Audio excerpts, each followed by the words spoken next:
Assalamualaikum warahmatullahi wabarakatuh. Perkenalkan, nama saya Gina Novitriana, NIM 71, akan menjelaskan tentang sejarah sebelum terbentuknya Mukadimah Anggaran Dasar Muhammadiyah. Syarat adanya anggaran dasar pada saat itu masih sederhana, hanya memuat batang tubuh saja, belum ada pembukaan.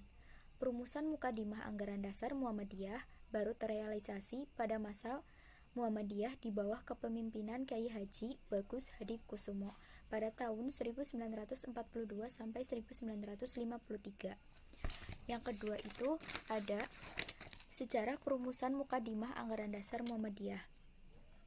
Mukadimah Anggaran Dasar Muhammadiyah disusun secara formal setelah Muhammadiyah melancarkan aktivitas dan usahanya selama 38 tahun.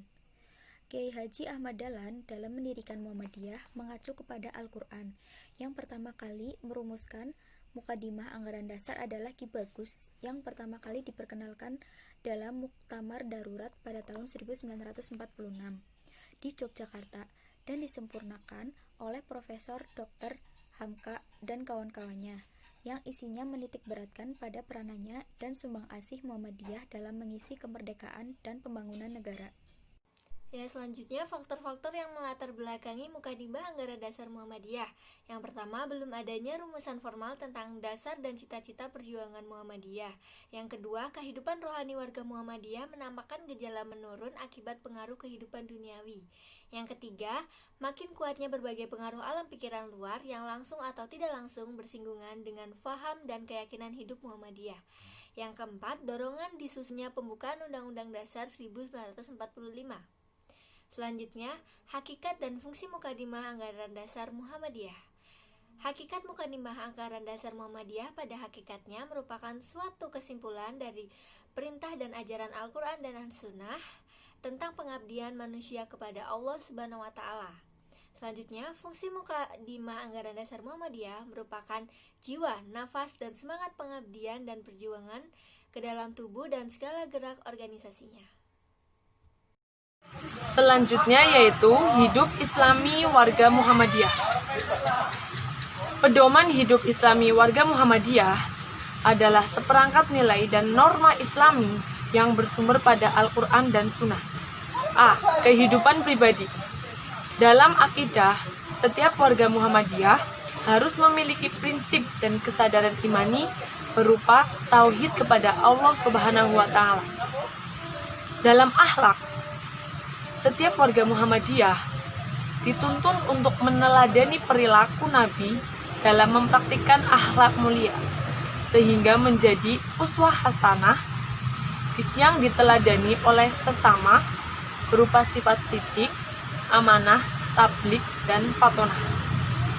Dalam ibadah, setiap warga Muhammadiyah dituntun untuk senantiasa membersihkan hati atau jiwa ke arah terbentuknya pribadi yang mutakin dengan beribadah yang tekun dan menjauhkan diri dari jiwa atau nafsu yang buruk. Dalam muamalah duniawiyah, setiap warga Muhammadiyah harus selalu menyadari dirinya sebagai abdi dan khalifah di muka bumi, sehingga memandang dan menyikapi kehidupan secara aktif dan positif, serta tidak menjauhkan diri dari pergaulan kehidupan dengan landasan iman, Islam, dan ihsan. Hidup Islami warga Muhammadiyah yang selanjutnya yaitu kehidupan dalam keluarga. Kedudukan keluarga. Keluarga merupakan tiang utama kehidupan umat dan bangsa sebagai tempat sosialisasi nilai-nilai yang paling intensif dan menentukan. Kemudian fungsi keluarga perlu difungsikan selain dalam mensosialisasikan nilai-nilai ajaran Islam, juga melaksanakan fungsi kaderisasi, sehingga anak-anak tumbuh menjadi generasi Muslim Muhammadiyah yang dapat menjadi pelangsung dan penyempurna gerakan dakwah di kemudian hari. Kemudian yaitu kehidupan bermasyarakat. Setiap keluarga dan anggota keluarga Muhammadiyah harus menunjukkan keteladanan dalam bersikap baik kepada tetangganya. Kemudian yang selanjutnya yaitu kehidupan berorganisasi. Setiap anggota, kader, dan pimpinan Muhammadiyah berkewajiban memelihara, melangsungkan, dan menyempurnakan gerak dan langkah persyarikatan dengan penuh komitmen yang istiqomah, kepribadian yang mulia, wawasan pemikiran dan visi yang luas, keahlian yang tinggi, dan amaliyah yang unggul, sehingga Muhammadiyah menjadi gerakan Islam yang benar-benar menjadi rahmatan lil alamin. Yang selanjutnya ada 7 pokok pikiran teks anggaran dasar Muhammadiyah. Yang pertama, hidup manusia harus berdasar tauhid, yaitu mengesahkan Allah, bertuhan, ibadah, serta patuh hanya kepada Allah semata. Kemudian yang kedua, hidup manusia bermasyarakat. Yang ketiga, hanya ajaran Islam satu-satunya ajaran hidup yang dapat dijadikan sendiri pembentukan pribadi utama dan mengatur ketertiban hidup bersama bermasyarakat menuju hidup bahagia sejahtera yang hakiki dunia akhirat. Kemudian yang keempat, berjuang menegakkan dan menjunjung tinggi agama Islam untuk mewujudkan masyarakat utama, adil dan makmur. Yang diridhoi Allah Subhanahu wa Ta'ala adalah wajib sebagai ibadah pada Allah dan berbuat islah dan ihsan kepada sesama manusia.